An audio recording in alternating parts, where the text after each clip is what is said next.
What is good, you guys? We are back with another installment of A Day on the Hardwood. And today we have the first game of the NBA Finals. And something that was looming over the finals before it started was, is Giannis Antetokounmpo going to play? And when they ended up finding out that he was going to play, it just took the shadows out, took the clouds out, and it just made it feel like we're going to have the best version that we can of this NBA Finals. Now, could Giannis have been a little bit more healthy? Sure, but Chris Paul could too.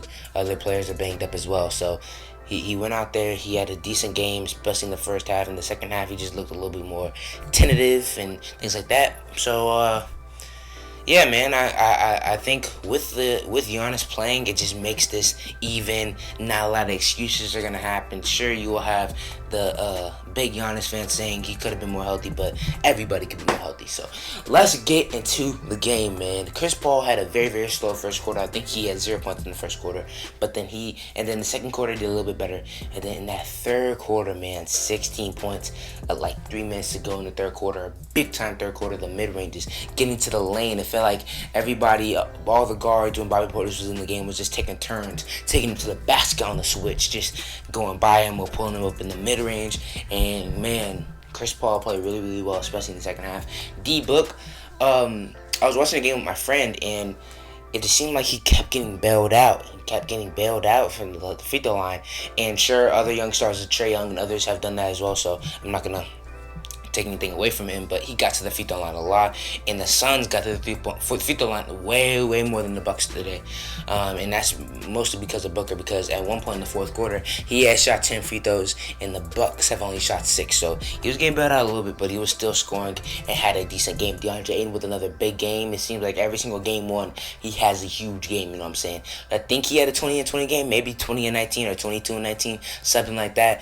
Big on the boards, just a really good offensive rebound. Just the ball finding him a lot today. One of my favorite plays from him today is when Mikal Bridges missed that layup, and he was just waiting a little bit outside the restricted area, and he just went in there, grabbed the rebound, dunk. He's just be in the right spots, in the right places, in the right blind spots to get these rebounds, and I love that from DeAndre Ayton. He gets easy buckets. There's no big shot creation buckets like Joel Embiid and Nikola Jokic, because that's not what they need him to do. 20 and 19, a lot of offensive rebounds, putbacks, oops, and he's the best at that. He's doing the best he can at the job he has, and I love to see that. Mikal Bridges with a really, really good first half. Second half, he was decent.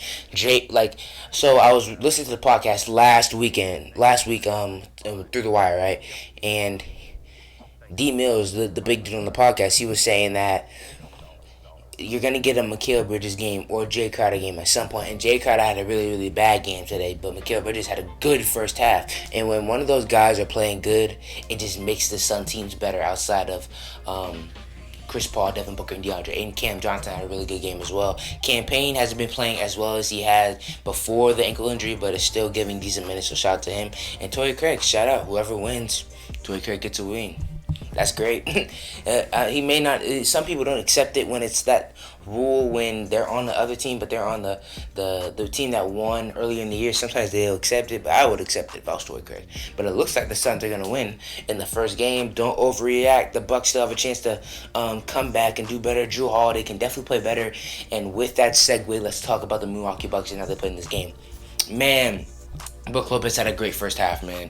He was getting all the easy layups in the first quarter, hitting a couple big threes for them in the minutes that he had. But like we've been saying this whole entire year, and he's finally doing it, we want Giannis at the 5 in the game, and Bud delivered on that today. So I don't have a lot of complaints for Michael Budenholzer today. He put Giannis at the 5, which has been everything that everybody was asking for from Bud, and he finally did it. But it just wasn't enough, man. Chris Middleton was trying to do his thing in the third quarter, early fourth, didn't pull through at the end. Jrue Holiday didn't have a great game shooting again. It just seemed like he a different player when Giannis is playing. He gets to the rim a lot more when he's not playing, and the spacing is way better. And I'm not saying that's because of Giannis. I'm just saying it affects his play a little bit. It seems like when Giannis is playing, he defers a little bit more. Chris Middleton don't be deferring. He gonna get his buckets regardless. But Jrue Holiday, 27, that 29-point triple-double that I saw in Game 7, I didn't even see. Not only was he not making those shots, I didn't even see that type of aggressiveness from him today. So whether Giannis is playing or not, you gotta bring that. Don't worry about who's playing on the court. Drew just gotta bring that. You know what I'm saying? So that's what I want to see from Drew. Brent Forbes with a couple big threes at the end. Pat Connaughton, don't like minutes from Pat Connaughton, to be honest. Rather you have PJ Tucker in there, but I think they put him in at the very very end of the game. PJ Tucker, you gotta hit a corner three. Literally your only source of offense is offensive rebounds and corner threes. And you got a couple offensive rebounds, and you missed the offensive rebound. The little open floater things, I think it was way closer than it was in the Hawk series, but they're doing really well off of the board still. But they had a lot of bunnies that they missed off of the offensive boards. I saw BJ Tucker miss 3, Giannis missed 1, Portis missed 1. That's just the ones that I saw. I'm pretty sure there was more that I'm just forgetting about. But when y'all get these offensive rebounds that you're working so hard for, especially BJ Tucker, finish. That's your offensive.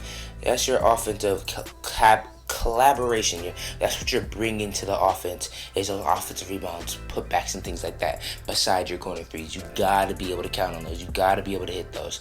Giannis Antetokounmpo with I think a 19-20 game.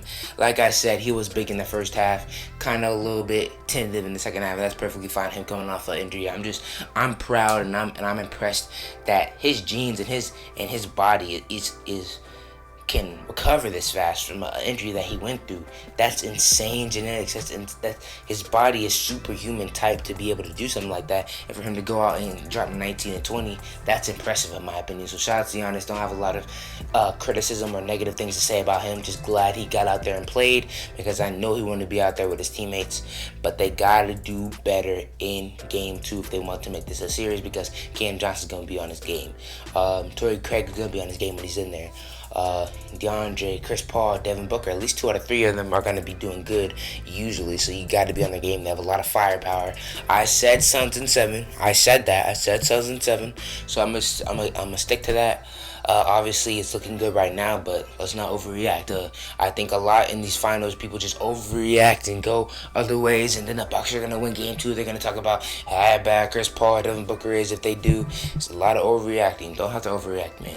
A really, really good game 1. I'm glad the finals are here, but like I said in my last video with my post-game recaps, when the finals get here, you think about that it's almost over, but I'm gonna enjoy these last couple games that we have, and hopefully they're really, really good and entertaining. That's what I'm looking for the most.